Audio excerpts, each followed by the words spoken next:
Doug, I know you've done some homework here. This is, I didn't mean to, but I really put you to work for this episode. We did, but it was fun homework. And it was neat to look back and see, where it started, where it came from, how it's grown, and how it's changed, but not necessarily changed, if you know what I mean. Bringing together all the members, bringing together all the vendors, bringing together all the educational opportunities, bringing together all the networking opportunities. Those basic tenets make PrimeTime work for everybody.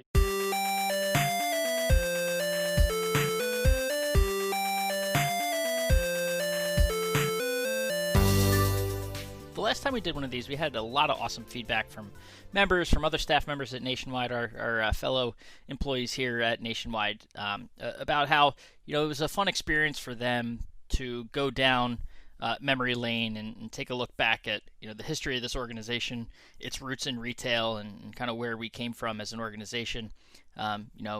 Constantly with this mission of supporting the independent retailer, our members, and this channel, and making sure they have all the tools they need to have success as an independent business owner, and whether that's now or into the future. And so we wanted to do that again. Of course, you'll remember last time around I had Mr. Doug Marsh, my colleague, our content director here at Nationwide, and that's who did most of the homework, pulling up all the facts about the early days of Nationwide Marketing Group, and did the same. I put Doug back to work again, and this time, we're gearing up for our first ever virtual prime time for members of Nationwide Marketing Group, and figured, with such a historic year, a historic event even, you could boil it down to that ahead of us. We wanted to take the chance to look back at PrimeTime's past, and even before that, Nationwide, obviously we're coming up on our 50th year, and this will be in essence our 57th PrimeTime, but we have twice a year, some 30-some years of PrimeTimes to almost 30-some years of PrimeTimes to look back at, and even before then too, as we'll come to find out. And joining us, a guy that's has seen it from both being a staff member an employee of a member of Nationwide, to now being part of the Nationwide team for a number of years. Mr. Rick Weinberg joins us, and it brings a lot of perspective to what's going on, what has gone on at PrimeTimes, how it's evolved, and that sort of stuff. So a really awesome conversation, one I've been looking forward to. We've had it on our calendars for a while, so excited to finally get on the line with these guys and talk to them and learn a lot, hear a lot of great stories, hear about how this show has evolved over time. But really at its core, it's been the same. It's really been about helping members and giving them the tools they need, giving them access to the vendors they need to talk to get product, and all that great stuff to ensure they have everything they need to have success in this space. So I think we've teed it up pretty well, and so let's just go ahead and dive into this episode of the Independent Thinking Podcast with Mr. Doug Marsh and Mr. Rick Weinberg as we dive into the history of PrimeTime.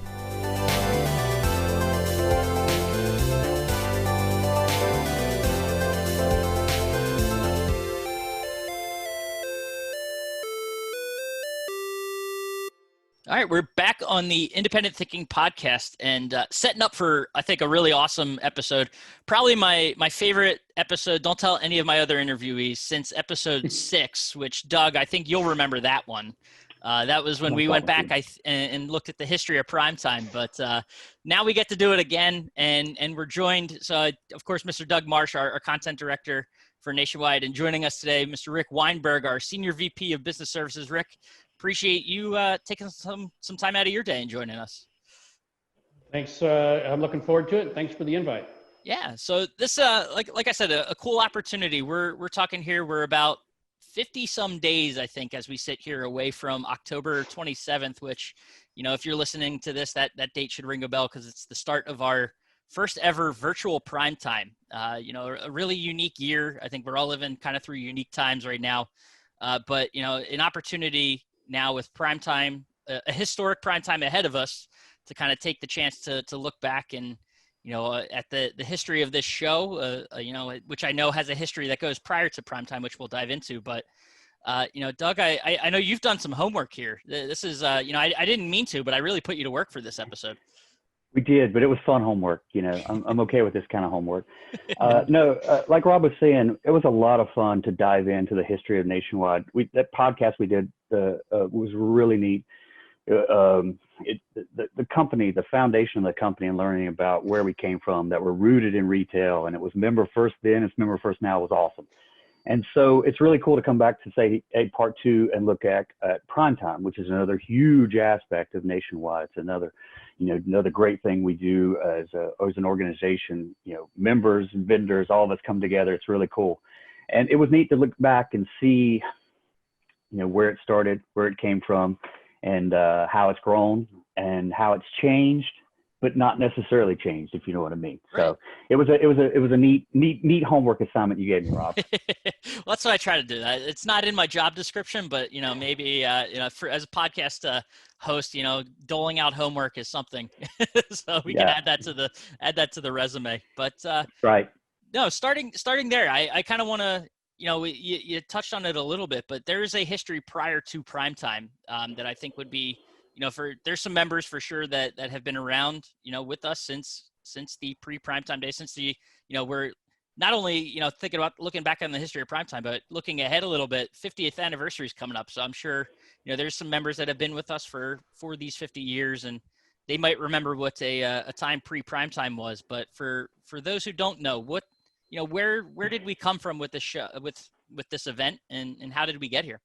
Sure. Yeah. So as we talked about, Nationwide kind of comes together with these, 7 independent retailers, and in 1971, and as they through the 70s, they organize more, and we get Lee Gutman as the president of Nationwide, and they then start to come together and have these meetings, regional meetings, sales meetings, that sort of stuff. We've got a great shot from some of the history of Nationwide. You can see it here. It's from a meeting in 1977 in Phoenix of one of the Nationwide members, Nationwide TV and associate members coming together to meet. So as far back as the 70s, when the company was becoming together, the members were they were meeting, they were going over sales training, they were networking, they were doing all those things. A lot of times they would meet around say trade events. So let's say CES were going on. Hey, let's get together at CES so we can do some buying, but we also get together and network with each other. We can do some sales training and that sort of stuff. So that dates back all the way into the 70s. So the humble beginnings, so to speak, of PrimeTime started way back when the company did. And those meetings would continue as the membership grew, as the organization grew. Throughout the 70s, throughout the 80s, they were coming together. And so just as, as companies are, there was technically a Nationwide TV and Appliance Associates and a Southeastern Business Association that were, the two main, organizations there nationwide. And they would have regional meetings and stuff like that. But as we got into the early 90s, they decided to partner and put on a convention of their own, so to speak, where they would bring in some of this product and some of these trainings and these networks. And, they were going to call it Partners in Profit, coming together, bringing in, vendor partners as well. And so in, I think, February of 1992 in Orlando, Florida, the two organizations, Nationwide TV, Appliance and Associates, and SEBA, came together for what, although not technically called PrimeTime, was the first PrimeTime-like event they had done as a group, and it fed into what would officially be a theme of PrimeTime the following later on the summer in August in Dallas. And so we date that back, that Dallas meeting where they used the theming PrimeTime with the two organizations as the first official PrimeTime. Wow, that's awesome. And it rolls off the tongue a little better than what was the other, the come together partners in profit. All right. Partners in profit. PrimeTime sounds a little nicer, a little cleaner. Even if it was just a tagline, nice to see that kind of evolved into the title of the show. Yep. But it does. But like you say, it was just it was no grand theme or anything. It was just the theme of the show. And here we are, 56 shows later, still PrimeTime. It's great. And now, Rick, I know you bring a unique perspective to the table, because if I correct me if I'm wrong, but you were a member of Nationwide prior to being on is that right? I was on the staff of a member of Nationwide. Okay. it's Doug's recap is great. He's very thorough, very accurate. It's helpful to know that Nationwide Marketing Group was really a more modest sized group with larger regional players. And SEBA, the Southeast Businessmen's Association, had more modest sized players. But they already knew then what we still know today, and that is as the industry changed, our members were going to need to compete and have the scale to compete against other large retailing organizations, and scale mattered. The ability to help a vendor make their month, make their year mattered when we were going to need to ask for the kind of products and programs, promotions, resources, and tools the members needed. We didn't call them Amazon or Home Depot or Lowe's at that time, but we certainly knew the word Sears, and we certainly knew about other large independent retailers, some of which were or were not with Nationwide, and everybody had to compete with them. So scale mattered. So they were meeting and having meetings in the 70s and the 80s as individual organizations. But when they came together for that partner in profit meeting, it was a chance and an opportunity to pull together and demonstrate their scale, and then get in return for that scale the kind of programming from the vendors, the kind of purchase orders from the members that delivered value across the board so that members could grow their businesses profitably, vendors could find great value and offer the members real advantages that allowed them to grow to the next level. So Doug covered it really well, but that's why Partners in Profit existed. And I recall, and I'm pretty sure that was the first meeting like that I personally was at. And at that time, I was still with the retail member. Wow. And I recall plenty of funny things happened at the meetings. We'll mention a few later. But I recall that I was with a large retailer at that time, a member of Nationwide. There was another large member retailer at Nationwide at that time by the name of Best Buy. Oh, wow. And I took a picture with the wrong person, and I got home and was told that you shouldn't have taken that picture. We're not talking to them. Okay, great. It was a lot of fun. It was a big meeting. It was the first big meeting like that. And I will tell you that it was an opportunity to learn and understand our business and to shake the hands of many of the vendors and see their products and see their booth that you wouldn't normally see. And that was the Profit and Partner meeting. And in the short years ahead, that became the foundation for what would become the PrimeTime meetings.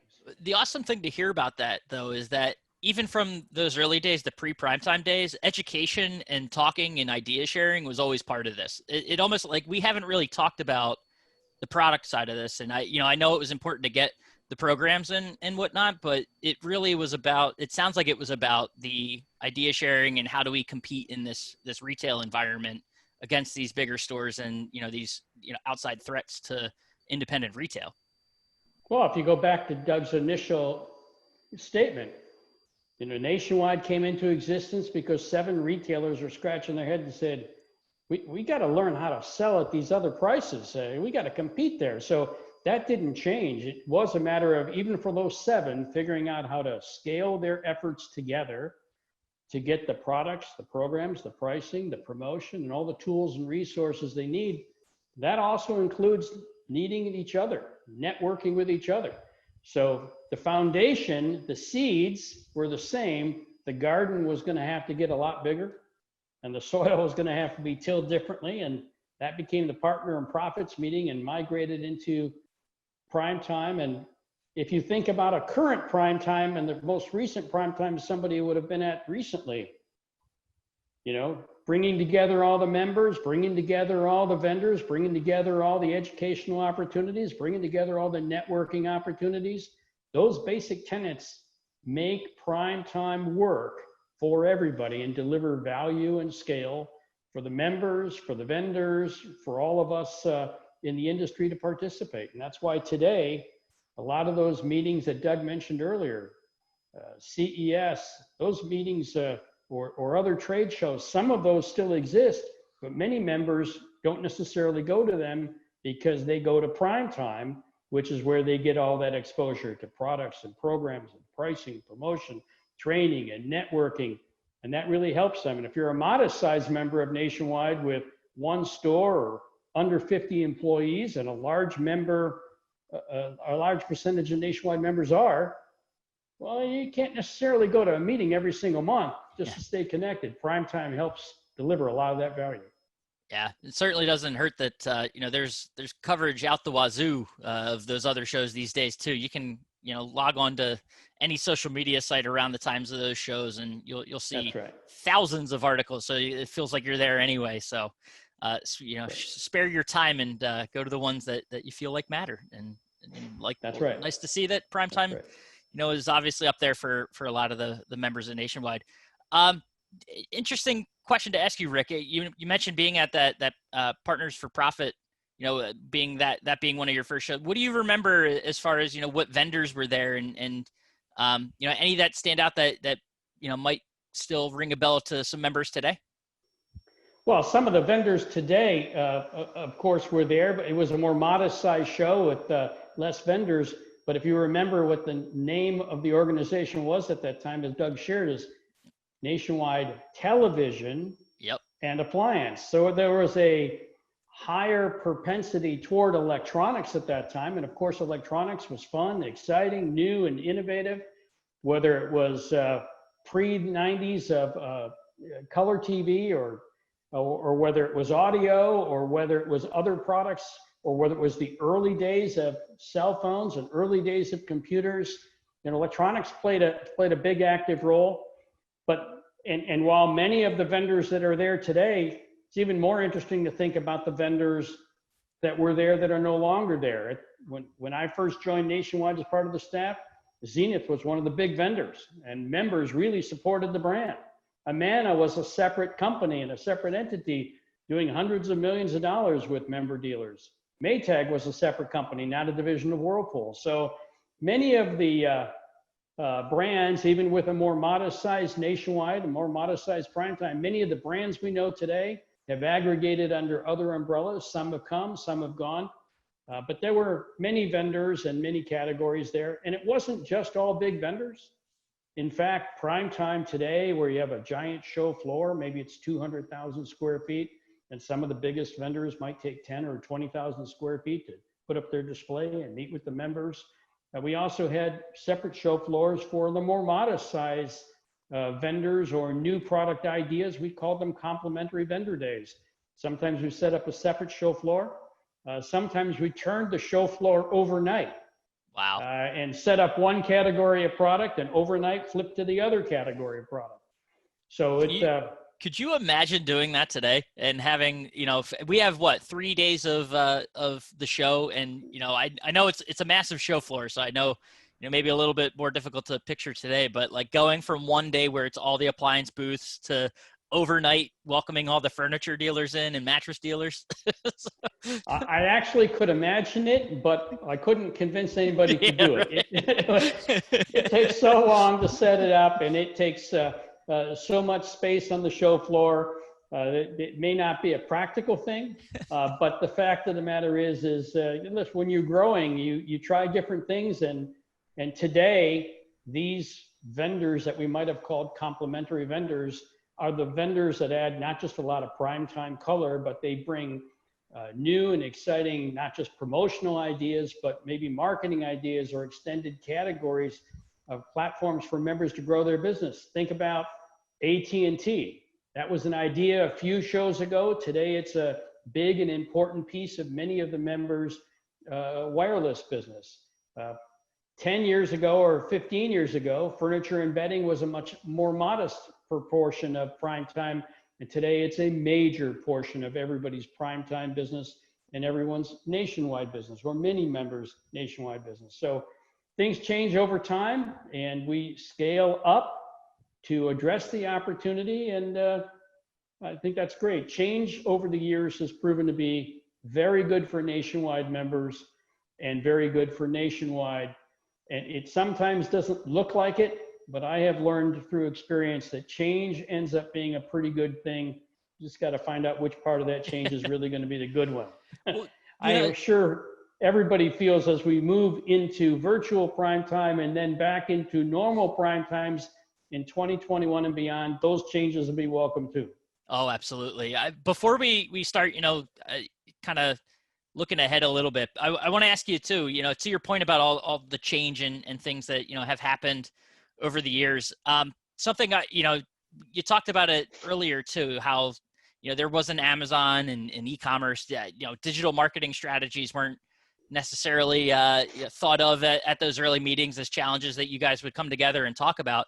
So what were some of the early things that, retail members would come to these shows for and talk about, that maybe they're not talking about today? What were some of those early challenges that, retailers faced, aside from just trying to compete with Sears or other big box stores in that way? What were some of the, like early NLAs that you would attend that maybe we're not seeing today? Well, NLA actually, before NLA, we had plenty of educational sessions, and then we created a platform called PrimeTime University.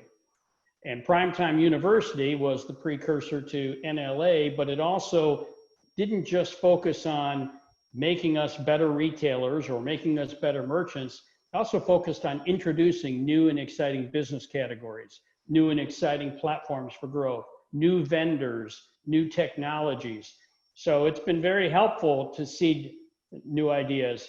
Imagine, if you will, today, it's hard to envision if you go to a PrimeTime today, but not too many years ago, we had PrimeTime universities or nationwide learning academies to introduce members to the idea of thinking about getting into bedding. Today, a very high percentage of members merchandise bedding. We had opportunities to have members consider getting into these big flat televisions, and they're going to get really big screens. So we whether it's computers or other communications devices, PrimeTime, the learning academies are great opportunities to communicate new and exciting ideas. So I think it's been really good for everyone, and it continues to offer opportunities to introduce new and exciting platforms. So the learning academies, I think, have been really great. I think that if you go back and ask members in recent data, they'll even tell you it's one of the top reasons people come to PrimeTime is they absolutely want to learn to not only be a better retailer, but learn about new and exciting opportunities that can help them build a better, more stable business, an opportunity to grow their platform. Oh, that's awesome. And no easy way to transition to just talking about numbers, but Doug, I want to bring you back in, and I know we talked about that homework at the beginning that you did. You pulled together some really awesome information that, when we talk about the history of PrimeTime, kind of what it's looked like, the number of cities, I know, you've got some really cool stats that I want to make sure we get to. Yeah, absolutely. As Rick was talking about, the partner and profit meeting was in Orlando, but then we technically, when the PrimeTime thing, we went to Dallas in August of 1992. And, somebody who's been with us from that time, helping with the shows is Wayne Thomas and Sterling Events. And to be able to go back and lean on him and his team, he was able to get me some numbers from that first PrimeTime. That's awesome. So our August 1992 show, we had over 100 member companies. Wow. I think he said there was like 610 total member and vendor attendees. So even then, that's a good sized show, well represented, over 100 members, over 300 vendors, really cool stuff. So even from the first show, and not to get ahead of ourselves, but we just got done with Houston, and the Houston, by the numbers, I think we were at 3,700 member, vendor, and attendees. So from the first show at 600 to this show at 3,700, as Rick was talking about, it's still, it's gotten bigger, and it has, but it's still about networking. It's still about, learning new products. It's still about all those same principles that the founders of Nationwide started with all this. They're still there. That's what's amazing about the story. Yes, the numbers get bigger, and the cities grow, and the 2,000 square feet, all that. But it's still, rooted in helping independent retail. So really cool stuff to look at the numbers. But yeah, officially 56 PrimeTimes, 56, official PrimeTimes. we've been to I think 9 states, 11 total cities. Las Vegas is number one. By far. Been by far. Been to Las Vegas 19 times Wow. over That's almost a third of the shows. That's almost a more third than of the I'm shows. sorry, more than a third of the shows. Yeah, 56 and 19. it's by far the winner. Yeah. Orlando and Dallas are at 10 apiece, I believe. So been to Orlando and Dallas a lot, and then New Orleans, where we were for the 55th prime time, is at 8. But one of the exciting things is, as we talk about this virtual historic prime time, is really cool. When we move into 2021, we go into some new cities, which is always exciting as well. We're gonna, hopefully in March be in Denver, a new city, new state, very cool. And we have Phoenix on the schedule coming into the future as well. We're gonna go to Nashville again. Nashville, we've been to a couple of times. Something cool about that, I was looking ahead at the dates over the next couple of years, and typically we find ourselves at either large hotel casino venues, particularly with Vegas, or I know the Gaylords have been there, but you start looking down the road at some of these events, and it's actually Nashville. We moved from the Gaylord, I think we're going to next year, in 2022 or 23. We'll be at the Music City Center. Exactly. Center. Yeah, 23 and 25 downtown Nashville. So really cool stuff, similar to what we did in Houston, to be able to be downtown there with, so yes, very exciting stuff coming up, to see some new cities and get stuff, get some new experiences to add to our primetime history. But, it's amazing when you started looking at the numbers, and they say, I really appreciate them for being able to pull those, that we've had so many, attendees and so much, we were talking about some of the changes and some of the things that stays the same. We've had, so many speakers from all different areas of life. We've had athletes, we caught I can remember a prime time, a keynote with Roger Staubach throwing a touchdown pass to a member. That's an early memory of mine, one of my early prime times. And, we've had, politicians and business leaders and entertainers. Don't forget the astronaut. And an astronaut. That's right. So actually, we had 2 astronauts. Oh, wow. Yeah, 2 astronauts. Tell us the first one, Rick. Yeah. I wasn't in the room at the time, but I heard Buzz Aldrin address the nationwide membership way back when. Wow. And so we've had some great keynote speakers, very motivational, very focused, and some that in the planning is, well, I'm not sure how this is. But you know what? They're always awesome. Some are a little more awesome than others, but they're always awesome. They're very well vetted. They've always got a great message. They work hard at their presentation. And one of the things that the leadership is known is that our members are going to leave their store and they're going to come to this meeting. And for many members, whether they're larger members or more modest sized members, or for in that matter, vendor partners, leaving their store and getting some time away is a tough thing to do.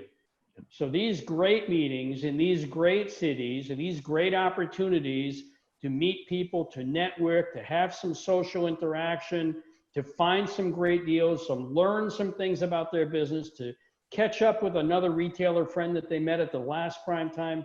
It's mission critical. And these great cities, these great speakers, these great educational opportunities, they deliver on that promise to bring value. Someone's taken a week away from their business, and they do that twice a year, and then maybe they throw a little family time in there, and they can't take much else off away from their business. They've got a life to lead. So it's really important that we have these great speakers. So you're absolutely right. Some of the primetime speakers and some of the cities have been fantastic, and they really have. And we have had a mixed need over the years as Nationwide has grown and as primetime has grown, to understand that we need cities that have the facilities that are robust enough to have a growing nationwide meeting and service our large vendors and our large members, while at the same time watching the budget for our more modest sized members who might be financially constrained, and make sure everybody had something they can walk away with. You mentioned Vegas. Well, Vegas delivered on a lot of those promises, right? New Orleans delivered on a lot of those promises over the years. But these new and exciting cities are going to deliver that change that we're talking about. And as I said, Nationwide usually finds out change is really good and is good for Nationwide members, Nationwide vendors, and everyone has fun with it. So when we think about Denver, we think about going back to Nashville, we think about Phoenix. I think these are going to be some great, new, fun, and exciting prime times that members are really going to like. Thinking about those cities, is there, to each of you, maybe I'll throw it, I'll think about it as you guys are talking and throw my own answer out there, but is there a city that stands out to you as to, who's kind of, not to throw favorites to a certain city, but maybe even a specific prime time where, you think to like what city really pulled out the stops, or the experience was just so different that, it stands out? I'll jump on this one. My first is in 2001 in August. And, it was my first trip to Vegas. I was still, fairly young. And so I remember it vividly, just being blown away. And I think we had 50,000 square feet that day. Wow. At the Caesars, convention hall at the time. So I think about that first one, and then I think about 3 years later in February of 2004, and we went to New Orleans, which we had been to before. However, we did it at the Superdome, and to go from that very first show at 50,000 square feet to walk in to this iconic building that has hosted Super Bowls, and and not to be biased, but as a kid from North Carolina, Michael Jordan hit a game-winning shot in the NCAA tournament on this floor, and here we are, and it was amazing, and we had these great images and stuff like that. So it's been those are some of the ones that really stand out. Obviously, my first one, but that prime time in New Orleans was pretty special there in the Superdome also. That prime time in New Orleans was very special, but there's a little backstory there that you might find entertaining. At that time, Nationwide had a little bit smaller staff than it does today, and I was one of the people, along with my buddy Gershon, that was sent to the Dome to go check this out as a venue for primetime.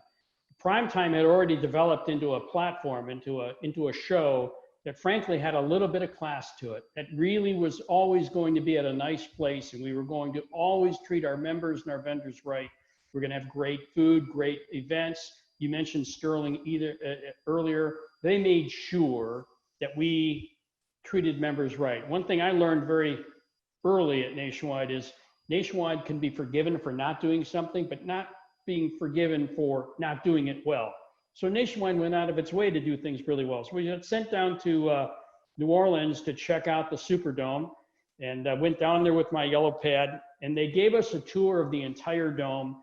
And of course, they took us into the locker rooms, and they took us in the back rooms, and it smelled like a stadium. And then they showed us these giant, and I made 3 pages of notes with my mind in place that Nationwide has to have a classy place and a classy show.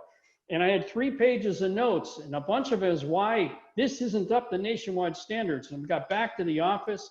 We sat down with the guy you mentioned earlier, Lee Gutman, the president of Nationwide, and I had my notes, and we were 3 minutes into the meeting, and I realized this guy really wants to do this meeting at the Dome. I tore up my notes. Said, yes, sir, it's going to be awesome. And it was awesome. And it was just a tremendous meeting. It was a different kind of meeting. As I mentioned, change is usually good for Nationwide, but that New Orleans meeting was fantastic. It gave everyone some fun, some entertainment. It was a change in venue. It was different. People loved it. We had members showed up. So people loved New Orleans too. And it was a good, memorable time. One of the reasons people like Vegas is it can deliver things to everybody. It can deliver, you want a big fancy meal, go have a big fancy meal. You want to go to the casino, go to the casino. You want to have a great show floor, we can have a great show floor. So people loved Vegas too, but as I mentioned earlier, if they're leaving their business, they need to go home with some memories too. It can't just be all business. It's got to be good networking, good relationships, some good primetime fun, and some fun with their friends at Nationwide and Primetime. So among the Nationwide family. So that's Vegas has been a very popular city for that too. But the more new and exciting cities we try, the more new memories they can create. Definitely. And I'll call out, I was thinking about New Orleans, and that was the New Orleans show most recently last August was my first. I had spent a day in New Orleans before, I know it was a little bit of a different experience, being there for almost a week and getting to experience that convention center, which I swear is a mile long.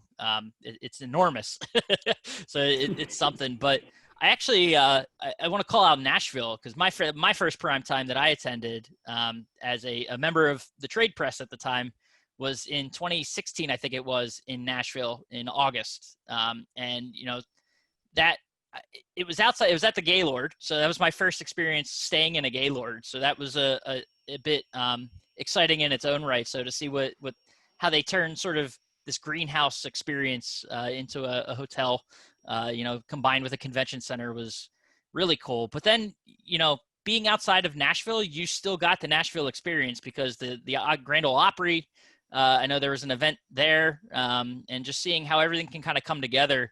It's awesome. So, and I'll be interested to see, we talked about it already, but moving from the Gaylord into downtown Nashville and kind of how that experience is different. Nashville is a city I love. I'm in Philly myself, but I've been to Nashville a couple of times and I know what Broadway's like and what kind of fun that can be. So I know if you talk about Nationwide doing things classy, I look forward to seeing, how we take advantage of being in a city that's as vibrant and awesome as downtown Nashville. So that'll be something to look forward to for sure. Transitioning a little bit, we talked about favorite cities. How about we mentioned keynotes a little bit. Do you have a favorite keynote that stands out, over these prime times? So once again, you want to go ahead? Yeah, no, I would say once again, I'm maybe going to be biased because it's North Carolina based, but we had a keynote speaker from a guy who I'd never heard of. I'm going ahead and go, as soon as you see somebody, you're like, this is going to be tough. And within like 30 seconds, he had grabbed me and it's Nito, I think it's Cuban, who is the president of High Point University here, where we're located. And his story was fascinating because he had come with nothing to America and gone to High Point College at the time, and then had gotten to the business world and had done some really cool stuff. And then High Point asked him to come back. And he had essentially come back with the mindset of, I'm going to make this the best university there is, because that's what you have to do, and he did. And it's amazing. And his speech was just incredible. And I was like, it was like it's one of, and granted, like Rick was saying, we've seen so many, I've counted it up. I've been to 38 shows, which means I've probably seen 38 keynotes, but, I remember the people, but that one actually stood out because it was like, something that you didn't expect that turned out really, really good. So I'm going to go with Nito. And just to be fair, he hosts these big time speeches on the High Point University campus too, that are broadcast as well. It's really good stuff. So I got to tell you, I did some quick math, and if I got it right, I think I've been at 53 prime times. So I would not want to call out one keynote speaker as better than the next. Many of them were just plain awesome. And frankly, a few of them I heard about being awesome from the members because I was busy working the meeting as part of the staff to make sure that they had a great meeting. But there were great moments like watching our president throw the ball. Roger Staubach is one you mentioned there. Meeting Jack Welch, going to Nashville, taking pictures with celebrity, recently having the military admiral address us, or even most recently meeting that astronaut. They were just some great keynote speakers, and whether they're virtual like the upcoming PrimeTime, or whether it's going to be live again in Denver or Nashville in 2021, These are really great opportunities. They've been great speakers, and we look forward to them every single time. The name slipped in my mind, but it was the Southwest. I think it was the chief. Was it the CEO, the chief marketing officer, that was in Vegas only a couple of years ago? Right. You know, Yes. He had been the Southwest, yes, chief marketing officer. Yeah. Yeah. So the reason he stands out is because like you mentioned, Rick, I mean, there's so many keynotes. I think they're all, they all stand out for their own reasons, but that was one where that's the keynote that to me stands out, is one that had probably the most actionable information and, to-dos that retailers could take back to their businesses like that day, and put into place. And I think Southwest has that reputation as the airline of in keeping people happy. They're very down to earth. No pun intended on that, I think, as an airline. But they do a great job of customer service, and a lot of that has to do with the marketing. How they market to their customers, and keeping people happy. So I know that's the reason that one stands out is just because it had a lot of little tidbits that he dropped throughout the keynote that things that they were doing at Southwest that retailers could easily adopt in their own practices. I think a lot of it was like handwritten letters to customers and things like that. So which I know are things that Nationwide we've since adopted. So I don't know how much of an impact his keynote specifically had on Nationwide, but he certainly stood out in my mind. So lots of great keynotes. So I always look forward to that portion of the show. And anytime you can get an astronaut onto a podcast, there you go. I'll be happy. You'll make me happy as an interviewer. So there you go. No, but we'll wrap it up a little bit. Is there a favorite memory that stands out? I know you talk about cities and you talk about keynotes. Those are kind of memories in their own right. But do you guys have a specific memory from PrimeTime that stands out to you that we can't go a podcast without talking about? I think there's some bloopers that are worthwhile. Like the time we gave a university presentation in the evening. We had a whole stage full of computer professionals, the best of the best, making sure all of our members knew the benefits of being in computer retailing. And this was at the Dallas Anatole, and there's a little theater up in the front, and it was a packed room. And I asked, does anybody need a break? And halfway through, I gave them all a break, and most people didn't come back. Never repeated that mistake. So the bloopers you remember, even though it was a great meeting, it was late at night. There are other funny moments, like one of the early meetings, we had a 5 a.m. wake up session. We literally had such a busy schedule that we passed out little boxes of Wheaties, if I remember it right. We had a marching band come open the show floor. We had all the members on the show floor at 5 a.m. So we've had some great, fun, and exciting things, but the bloopers end up more memorable for me, and the members are always fantastic. Even when they come up to me and say, this was really fun, don't ever do 5 a.m. again. But they also say it with a smile. That's awesome. Let me highlight a blooper and a favorite. So my blooper comes back to a Vegas show to where we had gotten to the point where we had outgrown Caesars. We went one last time. And the way, Caesars was, hey, we've got this 50,000 square foot, but we can put a 20,000 square foot tent as well up. And that's where we were going to be. That's where our station was. And I can remember thinking, oh, this is going to be great. It's a tent in August in Las Vegas. And no, it's air conditioned, Doug. It'll be great. So we fast forward to the show, and I believe it was the first day of the show, the air conditioning system went out at Caesars. Had a pipe blow or something. So there was no air condition on the campus there, except for in the tent that we had all been complaining about. So I always thought that's it's an early, I think that was 03, one of my early shows. But the other one that jumps out, the thing that I really, that's special to me is I got asked to teach. I worked in Nationwide developing websites and such like that, and I was asked to teach how to turn a website into a mobile version. That's showing how far back it was. I think it was 7 years ago, and it was pretty exciting, and I got to do it. And it led to being able to be these Primetime University / NLA classes. And some of my best memories are transitioning those to like these member focused versions, to where we get to not necessarily lead a class, but be more of a moderator. And we have members on the stage, and it's a question and answer. And those are some of my favorite memories, because it's members helping members. It's what That's right. we talked about from the beginning of why we came together as an organization, with this networking and to learn. And here we are, 50 years into the organization and 56 prime times in, still doing the same thing, because that's the important things. And so that's very special to me.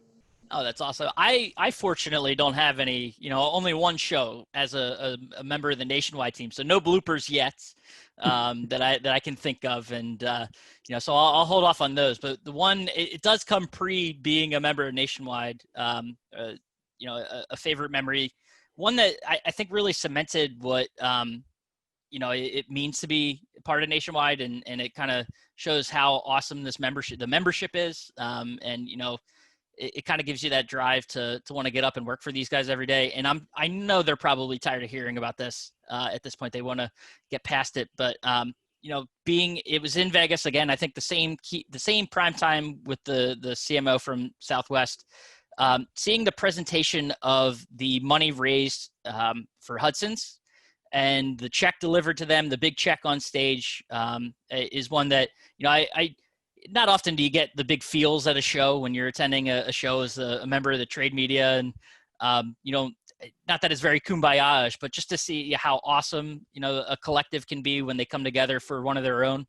And that is certainly a memory that stands out, and kind of, I don't know if I can't imagine they were expecting anything like that, but just to see the shock on their face when, they get handed, I think it was $10,000, and then by Whirlpool, and then Nationwide matched it and with another 10, just how awesome it was for that to happen for them at a time when they were dealing with the California wildfires and losing one of their stores. And just how awesome the members are to be able to come together and do something like that and I know that, that permeates down throughout the rest of prime times with things like No Child Hungry and things That's like right. that. So just the service that, that members are willing to, do and how they contribute their time at shows when they're on the road, trying to benefit their own business, and they still think about others a lot. So that's one that definitely stands out to me. So, hey, we've talked a lot about primetime, a lot of primetime talk, and I appreciate you guys,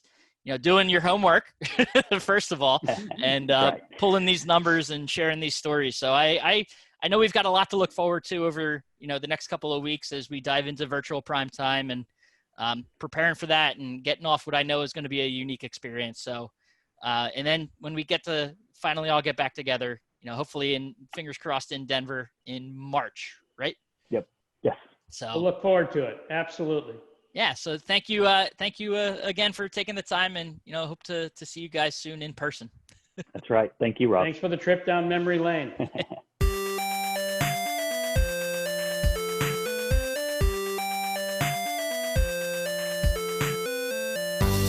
Awesome. And a huge thanks again to Rick and Doug for taking time and, sharing some of those great stories and, their insights on primetime, the early days to how it's evolved and kind of what we've got moving forward. So look forward to, this first ever virtual primetime that we're coming up on, and seeing how things roll, and then, eventually, of course, getting back together and getting back to a little bit of normalcy with this, with our future prime times as we look ahead to Denver and what's to come down the line. But as always, appreciate you taking the time to listen to the Independent Thinking Podcast, and we will catch you next time.